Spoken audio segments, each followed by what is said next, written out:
Republic ദിനാഘോഷത്തിനൊരുങ്ങി രാജ്യം. വിവിധ സൈനിക വിഭാഗങ്ങളുടെ പരിശീലനം പുരോഗമിക്കുകയാണ്. പരേഡ് വീക്ഷിക്കുന്നതിനുള്ള സൗകര്യങ്ങൾ കർത്തവ്യപഥിൽ തയ്യാറായിട്ടുമുണ്ട്. റിപ്പബ്ലിക് ദിനത്തോടനുബന്ധിച്ച് ഡൽഹി വിമാനത്താവളത്തിൽ നിയന്ത്രണങ്ങൾ ഏർപ്പെടുത്തി. രാജ്യമെങ്ങും സുരക്ഷ കർശനമാക്കിയിട്ടുമുണ്ട്.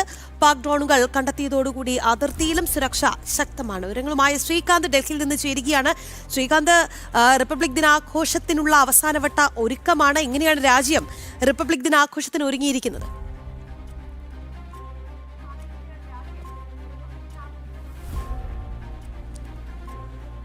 രാഗി, റിപ്പബ്ലിക് ദിനാഘോഷങ്ങൾക്ക് രാജ്യം ഒരുങ്ങിയിരിക്കുന്നു എന്നുള്ളതാണ് ഏറ്റവും പുതിയ വാർത്ത ഡൽഹിയിൽ നിന്നും നൽകാനുള്ളത്. ഇനി ഏതാനും ദിവസങ്ങൾ മാത്രമാണ് റിപ്പബ്ലിക് ദിനത്തിന് ഉള്ളത്. നിലവിൽ കനത്ത സുരക്ഷ ഡൽഹിയിലും അതോടൊപ്പം തന്നെ മറ്റ് പ്രധാനപ്പെട്ട നഗരങ്ങളിലും ഒക്കെ തന്നെ ഏർപ്പെടുത്തിയിട്ടുണ്ട്.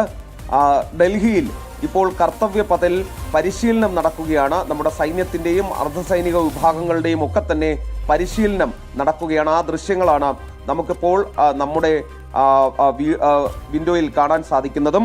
അതായത് പരേഡ് വീക്ഷിക്കുന്നതിനുള്ള സൗകര്യങ്ങൾ കർത്തവ്യപഥിൽ ഇതിനോടകം ഒരുക്കിക്കഴിഞ്ഞു. കസേരകൾ ഇരുവശത്തുമായി കസേരകളൊക്കെ തന്നെ നിരന്നു കഴിഞ്ഞു. ഡൽഹിയിൽ ത്രിതല സുരക്ഷ ഇതിനോടകം ഒരുക്കിയിട്ടുണ്ട്. റിപ്പബ്ലിക് ദിനത്തോടനുബന്ധിച്ച് ഡൽഹി വിമാനത്താവളത്തിൽ ശക്തമായ നിയന്ത്രണങ്ങൾ ഏർപ്പെടുത്തിയിട്ടുണ്ട്. രാജ്യമാസകലമുള്ള സുരക്ഷ പരിശോധിച്ച് വിലയിരുത്തി വരുന്നുണ്ട്. ഒപ്പം അതിർത്തിയിൽ പാകിസ്ഥാന്റെ ഡ്രോണുകൾ രജൌരിയിലും പൂഞ്ചിലും അടുത്തിടെ കണ്ട പശ്ചാത്തലത്തിൽ അതിർത്തി മേഖലകളിലും സുരക്ഷ കർശനമാക്കിയിട്ടുണ്ട്. ഏതെങ്കിലും തരത്തിലുള്ള ഭീകരാക്രമണ ഭീഷണികളോ മറ്റോ ഉണ്ടോ എന്ന് പരിശോധിക്കുന്നതിന് വേണ്ടിയുള്ള നീക്കങ്ങളും സൈന്യത്തിന്റെ ഭാഗത്തു നിന്നും കശ്മീർ ഉൾപ്പെടെയുള്ള മേഖലകളിൽ നടക്കുകയും ചെയ്യുന്നു. കർത്തവ്യപഥ ഒരുങ്ങിക്കഴിഞ്ഞു. അതിന്റെ പരിശീലന ദൃശ്യങ്ങൾ നമ്മളിപ്പോൾ കാണുന്നു.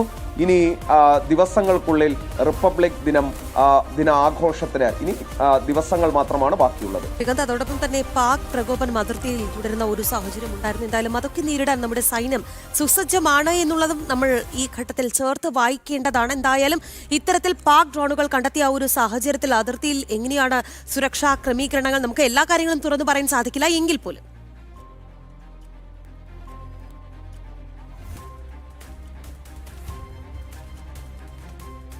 ഈ രജൌരിയിലും പൂഞ്ചിലുമൊക്കെ തന്നെ പാകിസ്ഥാന്റെ ഡ്രോണുകൾ തുടർച്ചയായി എത്തുന്നുണ്ട്. 3 തവണയാണ് അന്താരാഷ്ട്ര അതിർത്തിയിലേക്ക് ഈ ഡ്രോണുകൾ വന്നത്. അത് ഏതെങ്കിലും തരത്തിൽ നിരീക്ഷണ ഡ്രോണുകളല്ല എന്ന് തന്നെയാണ് ഇന്ത്യൻ സൈന്യം വിശ്വസിക്കുന്നത്. അവർ ആ വിലയിരുത്തലാണുള്ളത്. ഇന്ത്യയിൽ നുഴഞ്ഞു കയറിയിട്ടുള്ള പാക് ഭീകരർക്ക് ആയുധങ്ങൾ എത്തിച്ചു നൽകാൻ ഉള്ളതാണ് ഈ ഡ്രോണുകൾ എന്ന് ഇന്ത്യ സംശയിക്കുന്നുണ്ട്. അങ്ങനെയെങ്കിൽ അത് നമ്മുടെ ഈ ഒരു റിപ്പബ്ലിക് ദിനം ലക്ഷ്യമിട്ട് കൂടിയാണോ എന്നൊരു സംശയം കൂടി ഉയരുന്നുണ്ട്.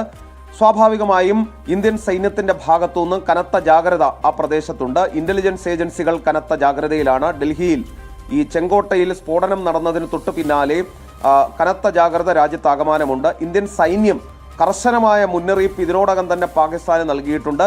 ഓപ്പറേഷൻ സിന്ദൂർ 2 അത് പാകിസ്ഥാൻ താങ്ങില്ല എന്നതാണ് നൽകിയിട്ടുള്ള മുന്നറിയിപ്പ്. ഇനി ഏതെങ്കിലും തരത്തിലുള്ള ഒരു ആക്രമണത്തിന് മുതിർന്നാൽ ശക്തമായ തിരിച്ചടി ഉണ്ടാകും എന്നാണ് അറിയിച്ചിട്ടുള്ളത്.